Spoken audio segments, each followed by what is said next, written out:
சரி இருந்துட்டு போட்டுமே. ஃப்ரெண்ட்ஸ் நீங்கள் எல்லாருமே குரூப் ட்ரெஸ் போட்டது இல்லையா? இல்லை கேட்குறேன். ஒரே ஒரு அரசியலுக்குள்ளே நுழையிறேன்னு சொன்ன ஒரு காரணத்துக்காக குடும்பத்தை ஜோலியாக முடிச்சிட்டீங்க.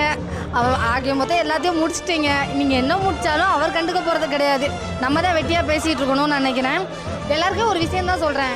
அடுத்தவன் பொழப்பை பார்க்குறத விட்டு தான் பொழப்பை பார்த்தீங்கன்னா ரொம்ப நல்லாயிருக்கும் அப்படின்னு சொல்லுவாங்க. அதே மாதிரி தான் நினைக்கிறேன். ரொம்ப கேவலமான ஒரு விஷயமா போயிட்டுருக்குன்னு தோணுது எனக்கு.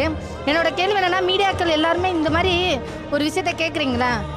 யாராவது ஒருத்தவங்க எவ்வளோ மாநாடு நடக்குது, எவ்வளோ ஆஃபீஸ் நடக்குது, ஏன் போய் மைக்கை நீட்டி இவ்வளோ ஆஃபீஸ் நடக்குது, சட்டம் ஒழுங்கெல்லாம் பாதுகாப்பாக இருக்குன்னு சொன்னீங்களே, ஏன் சொன்னீங்கன்னு சொல்லி கேட்கணுன்னு உங்களுக்கு தைரியமே இல்லையா? அந்த தைரியத்தை முதல்ல வர வச்சுட்டு வாங்க. அதுக்கப்புறம் மற்றவங்க குடும்பத்தில் என்ன நடக்குது, மற்றவங்க பெட்ரூமில் என்ன நடக்குது, அவங்க பாத்ரூம் போனாங்களா போகலையாங்கிற விஷயத்தெல்லாம் அப்புறமாடி கேள்வியாக கேட்டுக்கலாம். உண்மையாக இருந்தால் நீ என்ன பண்ண போகிற, உண்மையாக இல்லைன்னா என்ன பண்ண போகிற? நான் என்ன கேள்வி கேட்குறேன்னா, இப்போ விஜய் சார் இங்கே எல்லாருக்கும் ஒரு 10 லட்ச ரூபா தரேன்னு சொன்னால் எவனுமே வாங்க மாட்டிங்களா? நீங்கள் அப்படியே ஐயோ பொண்டாட்டி டிவோர்ஸ்ன்னு சொல்லியிருக்கான், அவன் கையால் போய் நான் காசு வாங்குறதா அப்படின்னு எவனாவது இருந்துருவியா? அப்படின்னு பார்த்தீங்கன்னு வச்சுக்கோங்களேன், இந்த நாட்டில் இருக்க ஒவ்வொருத்தவங்களோட பர்சனல் எடுத்தோன்னு வச்சுக்கோங்க, அதை விட நாரிடும். ஆதி காலத்துலேருந்து இந்த காலத்து வரைக்கும் உள்ள பர்சனல்லாம் யாருக்கும் தெரியாமல் ஒன்றும் கிடையாது. அப்போ மீடியா பெருசாக ஆக்கலை. அப்போ பத்திரிக்கையில் என்ன வருதோ அதுதானே நியூஸு.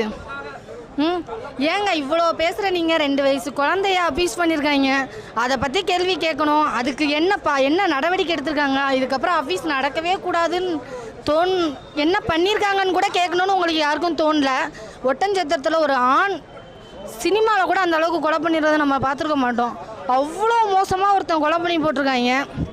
ஒருத்தனும் கேள்வி கேட்க துப்பு இல்லை. ஓப்பனாக சொன்னால் துப்பு இல்லை.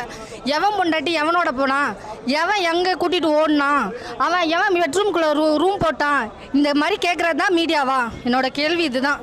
இதை கேள்வி கேட்குற உங்களுக்கு அசிங்கமாக இல்லையான்னு தெரில, இதுக்கு ஆன்சர் பண்ணுற எங்களுக்கு அசிங்கமாக இருக்குது.